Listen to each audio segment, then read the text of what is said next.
again, welcome to Rutherford Roamings, and you may or may not know us very well or whatnot, but I personally like to run. I've been running probably about 10 years now. I am no way near a professional runner. I'm very much an amateur runner. I just do it because I love it.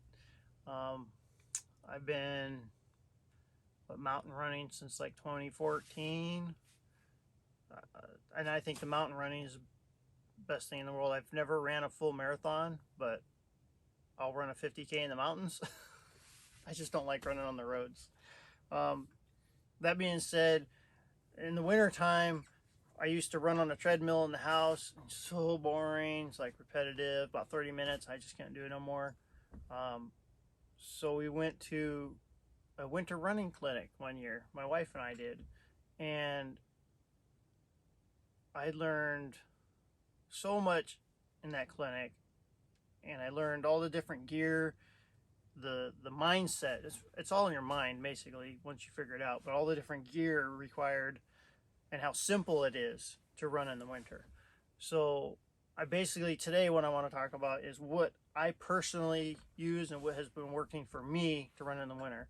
Because ever since I figured this out after that clinic we went to, that next winter, the treadmill is gone. I haven't ran on a treadmill ever since. I'll run outdoors down to about -10 below. After that, it starts getting a little uncomfortable. You just got to add in so much more gear that I don't really have. And like I said, if I was a professional runner and I'm doing it all the time, I would invest the money in more gear. But I'm not. I'm just a straight up amateur. I work a job every day of the week except the weekends. I'm just the average Joe, and this is just a fun hobby of mine. So here is my pile of stuff that I use. I'll probably start from the bottom. We'll start with my feet. So these are just a pair of Smartwool socks. They're not real thick. The feet don't get real cold. If you're running in the winter, the feet just they kind of keep themselves warm. And you don't want to wear anything too thick because then your feet will start sweating. And anytime you sweat in the cold and it freezes, it causes complications. So moisture management is very, very important in the wintertime. So I have found these socks I like. I've tried many socks and I like these ones. So, and then the shoes I wear in the winter, these are called Ice Bugs. You see they've been well used. I use them a lot all winter long. They actually have lots of dog hair. They have spikes, or they're basically the same type of studs that are in your car within the soles. They're not foolproof. They do still slip on the really hard ice, really slick ice, but they're way, way better than running on regular sneakers on the ice. So I like to use those all winter long. And this is for running, like if I'm running in town, because I do a lot of running back and forth to work. I tell people to save gas, but I just like doing it. And since I have to work all week, it's hard for me to fit running into my schedule. So if I run to work and run home, I fit it into my schedule and I get to work.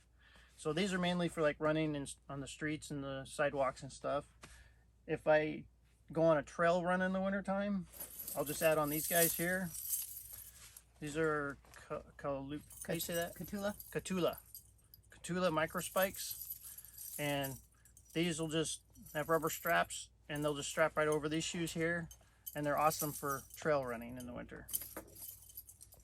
And then you notice this red thing here. These are my gaiters. These shoes are called Ice Bugs, and I use the Ice Bug gaiters, and I don't like them as much. These are Salomon gaiters, and these will actually wrap around your ankles. We use these a lot in the summertime for keeping the rocks and stuff out of our shoes, but I use them in the wintertime because it helps keep the snow out of my shoes if there's any kind of snow on the trail, and also it just keeps your ankle a little warmer. Next up, we have, these are my winter running pants. They're just, they're from Craft. These I actually bought new. Most of the gear you see here is either hand-me-down stuff or thrift store stuff.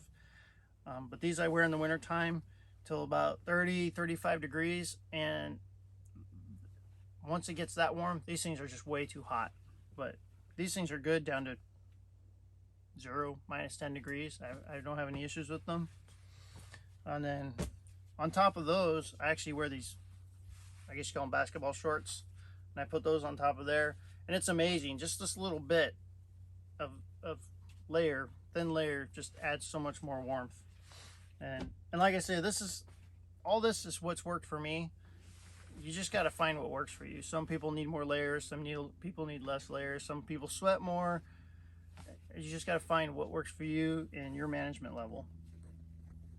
Now my shirt, underneath I'll wear a shirt like this. That's a synthetic shirt. This is one of my Mount Marathon shirts. Sometimes I'll wear a long sleeve, sometimes a short sleeve. And this will be like a mild spring day shirt I would wear. A short sleeve for a summer day. Sometimes when it starts getting cold, like 30-35 degrees, I might just double up on these, put a short sleeve, long sleeve together. When it starts getting colder, when it starts getting 25 degrees and below, I'll wear one of these over this shirt, which I like.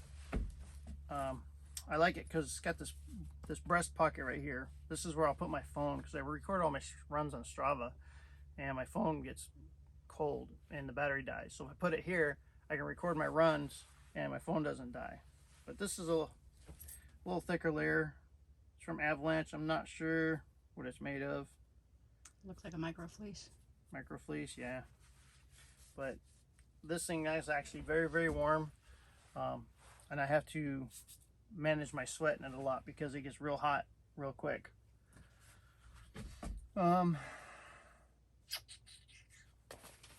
So for gloves, I have 2 different gloves.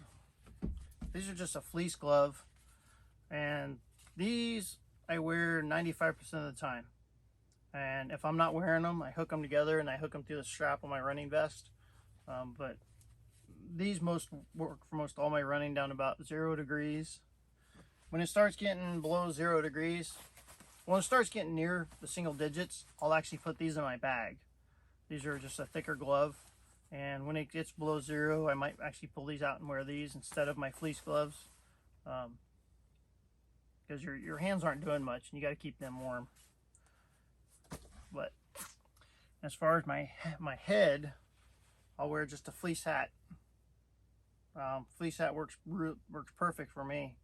And then on top of my hat, I'll wear a headlamp.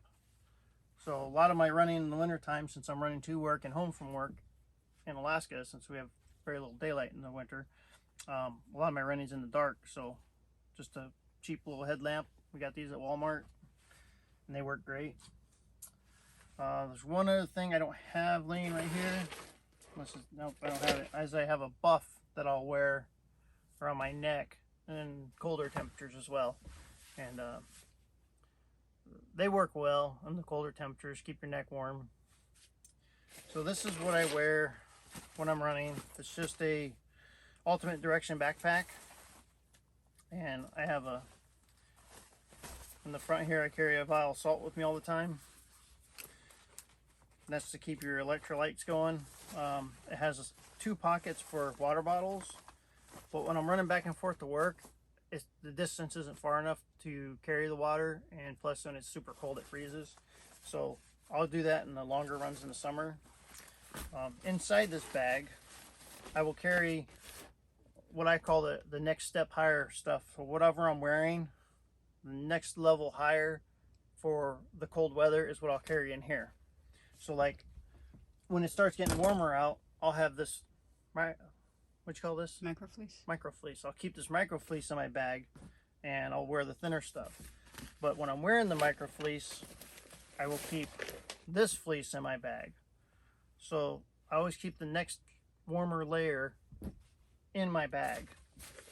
And also in my bag, I carry this, is my rain layer. It's a lightweight raincoat, which I also use as a windbreaker, because we get some wind up here, lots of wind up here. So that's pretty much my personal gear selection for winter running, winter hiking. And I hope that helps somebody. And if it does, definitely like this video and share it with your friends. And if you like our content, and subscribe to the channel, and turn on your alerts so you can get some more of our content. And God bless y'all, and we'll see you next video.